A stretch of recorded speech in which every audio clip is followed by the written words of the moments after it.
तो हेलो दोस्तों, आप सबका बहुत बहुत स्वागत है क्लास 12th फिजिक्स के इस लेटेस्ट वीडियो में। तो दोस्तों आज जो है ना, आज की वीडियो में हम पढ़ने वाले हैं प्रतिरोधों का संयोजन। जी हाँ दोस्तों, जिस प्रकार से हमने संधारित्र का संयोजन पढ़ा था, संधारित्रों का श्रेणी क्रम और समांतर क्रम संयोजन पढ़ा था, उसी प्रकार से हम दोस्तों प्रतिरोधों का समांतर और श्रेणी क्रम संयोजन पढ़ेंगे। बिल्कुल, तो सबसे पहले हमारा क्वेश्चन यही है कि प्रतिरोधों को संयोजन करने की क्या आवश्यकता है। सबसे पहले ये समझ लो आप, ठीक है। तो दोस्तों हमारे पास देखो, आपको पता ही है जो आपका प्रतिरोध होता है, प्रतिरोध को कुछ इस टाइप से हम हमारी फिजिक्स में बनाते हैं। जैसे हमारे पास एक प्रतिरोध ये है जो है हमारे पास 2 ओम का, कितने ओम का, 2 ओम का, और दूसरा हमारे पास प्रतिरोध ये है, ये भी हमारे पास 2 ओम का है, ये भी हमारे पास 2 ओम का है, और हमारे पास दोनों प्रतिरोध कितने ओम के हैं, 2 ओम के हैं। लेकिन हमें क्या है दोस्तों, हमें 1 ओम का प्रतिरोध चाहिए। हमें कितने ओम का प्रतिरोध चाहिए, 1 ओम का प्रतिरोध चाहिए, ठीक है। हमारे पास 2 ओम के 2 प्रतिरोध हैं। हमारे पास 2 ओम के कितने प्रतिरोध हैं, 2 प्रतिरोध हैं, और हमें चाहिए है 1 ओम का प्रतिरोध, 1 ओम का प्रतिरोध। तो इस 1 ओम के प्रतिरोध को हम कैसे प्राप्त कर सकते हैं, तो इसके लिए हमारे पास 2 तरीके हैं। पहला तरीका ये है, या तो आप मार्केट जाओ और मार्केट जाकर आप 1 ओम का जो प्रतिरोध है वो खरीद कर ले आओ। क्या करो, खरीद कर ले आओ। और दूसरा हमारी फिजिक्स में एक और तरीका है जिससे हम 1 ओम प्रतिरोध प्राप्त कर सकते हैं। तो वो तरीका हमारा ये है कि प्रतिरोधों को इस प्रकार से जोड़ो, इस प्रकार से संयोजन करो कि हमें 1 ओम मिल जाए, ठीक है। तो 2 तरीके हैं, पहला है मार्केट से ले आओ, या फिर आपके पास जो प्रतिरोध हैं उनको इस प्रकार से जोड़ो कि हमारा 1 ओम आ जाए, हमें 1 ओम प्राप्त हो जाए। तो भाई साहब यहाँ पर बहुत इजी हो गया। इच्छित प्रतिरोध प्राप्त करने के लिए जो हमें चाहिए है प्रतिरोध, वो प्रतिरोध, इच्छित प्रतिरोध प्राप्त करने के लिए प्रतिरोधों के संयोजन की आवश्यकता है। समझ रहे हैं ना, जो हमें चाहिए वो प्रतिरोध प्राप्त करने के लिए हमें प्रतिरोधों के संयोजन की क्या है, आवश्यकता है। और प्रतिरोधों का संयोजन है वो सिर्फ हमारा 2 प्रकार से किया जाता है। पहला होता है हमारा श्रेणी क्रम संयोजन। कौन सा क्रम, श्रेणी क्रम संयोजन, मतलब श्रेणी क्रम में प्रतिरोधों को जोड़ दो एक के बाद एक। श्रेणी का मतलब जानते हो, श्रेणी का मतलब जानते हो, जैसे हमने एक प्रतिरोध ये जोड़ दिया, ठीक है, इसके बाद दूसरा प्रतिरोध जोड़ दिया, इसके बाद तीसरा प्रतिरोध जोड़ दिया, इसके बाद चौथा प्रतिरोध जोड़ दिया, मतलब एक के बाद एक कड़ी के रूप में, एक कड़ी के बाद दूसरी कड़ी, दूसरी कड़ी के बाद तीसरी कड़ी, चौथी कड़ी, मतलब एक के बाद एक यदि प्रतिरोधों को जोड़ोगे तो वो आपका कौन सा क्रम कहलाएगा, वो आपका कहलाएगा श्रेणी क्रम संयोजन। जैसे ये जो आपको दिख रहा है, एक के बाद एक प्रतिरोधों को हमने जोड़ा है, तो ये आपका श्रेणी क्रम संयोजन है। कौन सा क्रम, श्रेणी क्रम। लेकिन दूसरा हमारा कौन सा है, समांतर क्रम। तो समांतर क्रम का मतलब क्या है, एक दूसरे से समान दूरी पर रखो, एक दूसरे से समान दूरी पर एक दूसरे के नीचे रखो। यदि हमें समांतर क्रम में किन्हीं प्रतिरोधों को जोड़ना है तो उनको हमें क्या करना पड़ेगा, एक दूसरे के नीचे समान दूरी पर रखना होगा इस टाइप से, ठीक है। तो देखो ये एक दूसरे के नीचे रखे हैं, समान दूरी पर रखे हैं, मतलब ये जो आपका संयोजन आपको दिख रहा है ये आपका समांतर क्रम संयोजन है, और ये जो आपको दिख रहा है ये आपका श्रेणी क्रम। श्रेणी क्रम में एक के बाद एक और समांतर क्रम में एक के नीचे एक। क्लियर हो गया। तो ये 2 प्रकार का संयोजन हमें ना पढ़ना है प्रतिरोधों का। तो आप अपनी कॉपी में फर्स्ट हेडिंग डाल लीजिए, प्रतिरोधों का श्रेणी क्रम संयोजन। प्रतिरोधों का श्रेणी क्रम संयोजन, और श्रेणी क्रम संयोजन जो है ना हम समझते हैं, अच्छे से जानते हैं, ठीक है। चलो यहाँ पर समझो चीज़ों को।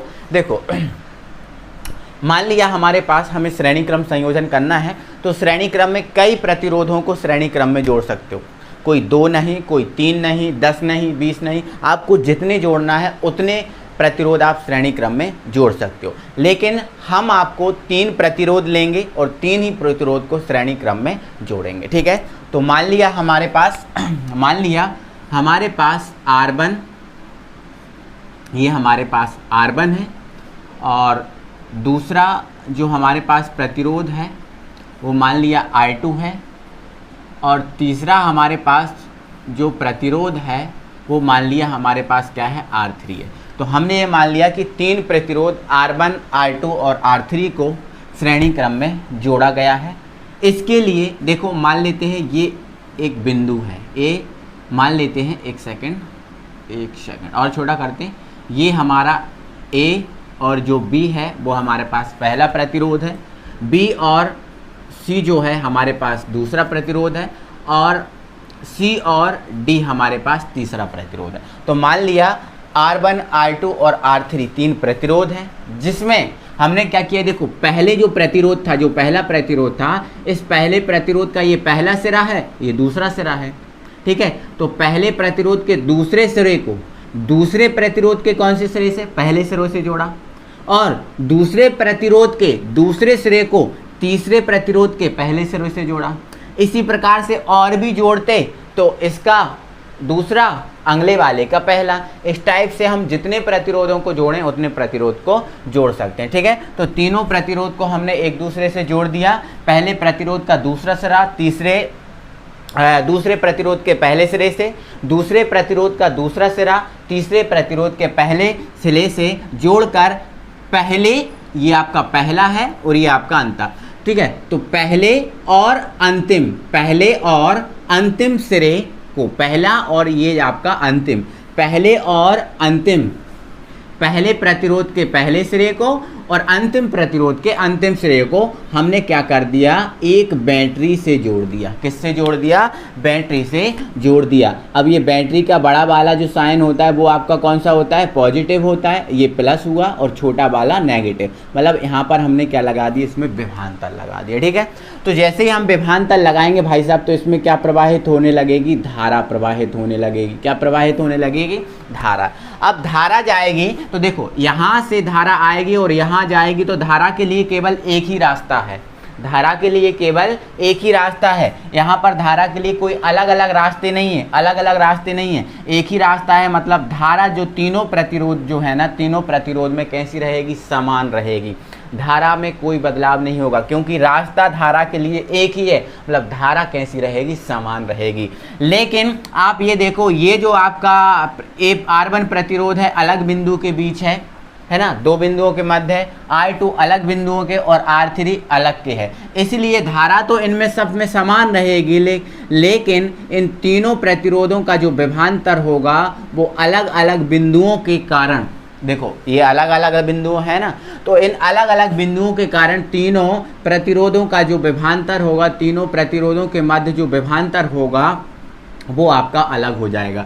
R1 के लिए V1, R2 के लिए V2, और ये जो आपका R3 है इसके लिए हमने क्या मान लिया, V3 मान लिया। ये क्यों है अलग अलग, क्योंकि इसलिए अलग अलग है क्योंकि अलग अलग बिंदु हैं, और अलग अलग बिंदुओं पे जो विभवांतर है आप जानते हो अलग होता है, अलग अलग होता है, समझ रहे हो ना। तो यहाँ पर क्या चीज़ अलग है, यहाँ पर विभवांतर अलग है। तीनों प्रतिरोधों का जो विभवांतर था वो अलग अलग था, लेकिन तीनों प्रतिरोधों में जो धारा है वो समान रूप से प्रवाहित हो रही है, क्योंकि एक ही मार्ग है धारा के लिए। तो इतना आप समझे, कोई दिक्कत है। चलो अब हम चीज़ों को बढ़ाते हैं आगे, ठीक है, और चीज़ों को आगे बढ़ाकर इसको हम सॉल्व करते हैं, ठीक है। तो देखो कुल विभवांतर क्या है, V है, कुल विभवांतर क्या है, V है, और अलग अलग प्रतिरोधों का अलग अलग विभवांतर क्या है, V1, V2 और V3, यही है, कोई दिक्कत है। चलो तो मैं यहाँ पर लिख रहा हूँ, यदि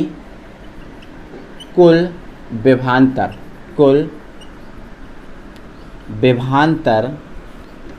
V है, कुल विभवांतर क्या है, V है, तब जो आपका जो V होगा वो V किसके बराबर होगा, इन तीनों के बराबर होगा, क्योंकि जो V है वो ही तो इन तीन भागों में बांटा गया है, तो इसलिए जो तीनों हैं वो किसके बराबर हो जाएंगे, V के बराबर हो जाएंगे। V1, V2, V3 is equal to V। Okay, चलो अब हम क्या करेंगे, V1 V2 और जो V3 है इनका मान निकालेंगे। ठीक है, तो यहाँ पर लिख देंगे अब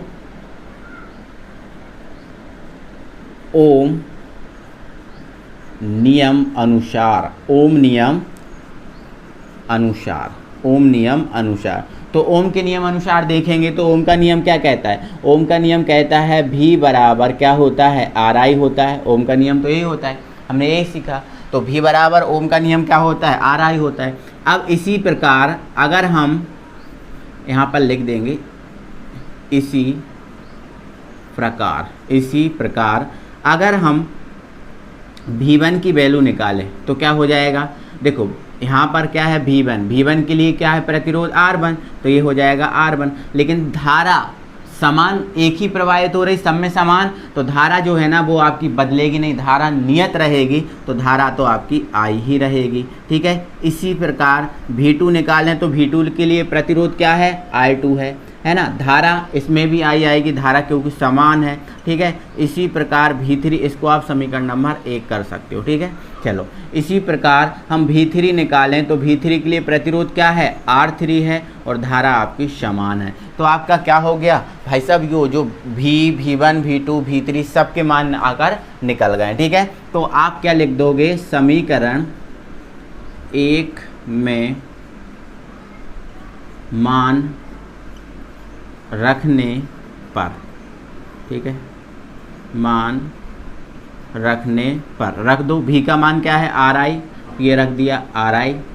V1 का मान क्या है, V1 का मान क्या है, R1I। V2 का मान क्या है, R2I, और V3 का मान क्या है, R3I। एनी प्रॉब्लम, देखो I सब में कॉमन है। ठीक है, तो ये RI रहा, I सब में कॉमन है, I कॉमन ले लो, यहाँ पर आपका R1 हो गया, यहाँ पर आपका R2 हो गया, और यहाँ पर आपका R3। तो I से I कैंसिल कर दो, हमारा क्या आ गया, R is equal to R1 plus R2 और प्लस R3। ठीक है, तो ये जो है ना हमारा क्या आ गया, श्रेणी क्रम में कुल प्रतिरोध आ गया। ठीक है, और यहाँ पर हमने केवल कितने प्रतिरोध लिए थे, 3, इसलिए R1 R2 R3 आया। लेकिन यदि आप 4 प्रतिरोध लोगे तो ये R4 भी जुड़ जाएगा, 5 लोगे तो R5 जुड़ जाएगा, 6 लोगे तो R6 जुड़ जाएगा।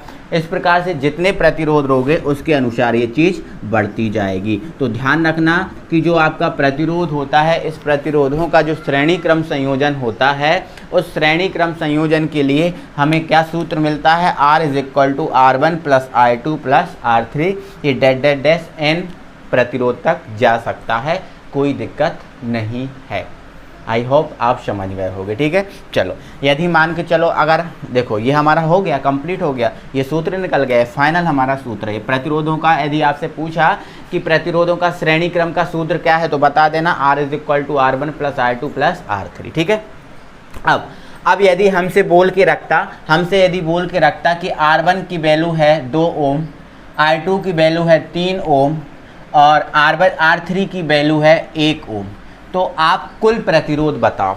तो आप क्या बताओ, कुल प्रतिरोध बताओ। तो आपका सिंपल था, आपका श्रेणी क्रम में, तीनों को श्रेणी क्रम में जोड़ा गया, तो सूत्र आपका क्या है, ये है। तो कुल प्रतिरोध के लिए आप क्या कर दें, 2 3 और 1, 2 3 और 1, इनको जोड़ देते तो 3 2 5 और 4 9, तो आंसर आपका कितना आ जाता है, 9 ओम आ जाता है। ठीक है, अगर इन तीनों प्रतिरोधों को जोड़ दें तो हमें कुल प्रतिरोध कितना मिलने वाला है, 9 ओम जाकर मिलने वाला है। आई होप आप सब कुछ समझ गए होंगे, कोई दिक्कत नहीं होगी बेटा। ठीक है, तो दिल से आप एक बार वीडियो को लाइक कर दो।